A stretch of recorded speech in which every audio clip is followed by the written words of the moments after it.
Hello everyone. তো এটা কোনো ডেলি ব্লগ নয়, এটা হচ্ছে আমি দুদিন আগে একটু বিকালবেলা বেরিয়েছিলাম ঘুরু করতে।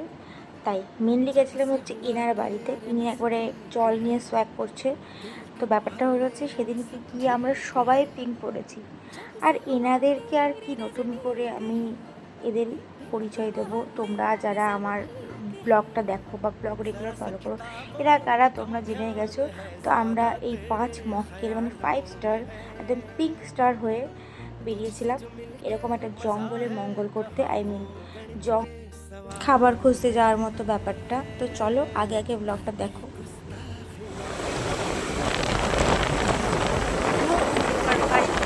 লাইটগুলো অফ করে দেওয়া পুরো অন্ধকার। দাঁড়িয়ে থাকে না কি রে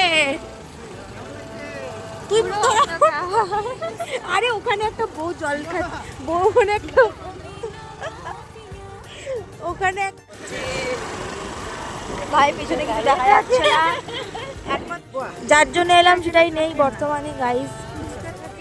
ফুচকা নেই, ফুচকা নেই, ফুচকা। এই কৃষ্ণনগরে যারা থাকো তারা এই ফুচকা পাড়ার কথাটা তো সবাই জানো।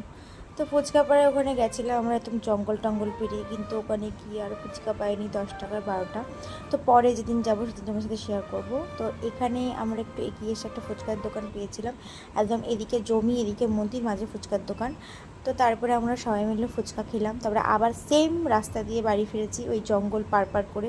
অ্যাকচুয়ালি জায়গাটা খুব সুন্দর, যদি দিনের বেলা যাওয়া যায় খুব ভালো লাগে দেখতে, বাট যেহেতু আমরা রাতের বেলা গেছিলাম তাই একটু অন্ধকার ছিল বেশি। আর তারপরে এই বাড়িতে চলে আসি, এসে চা খাই, চা পাটি করে আমরা একটু ছাদে গেছিলাম হাওয়া খেতে। তো চলো এইভাবেই তো দিনটা গেল, সুন্দর হাওয়া খেতে, ফুচকা খেয়ে, চা খেয়ে। তো তোমাদের কেমন লাগলো অবশ্যই কমেন্ট করো আর লাইক করো, চ্যানেলটাকে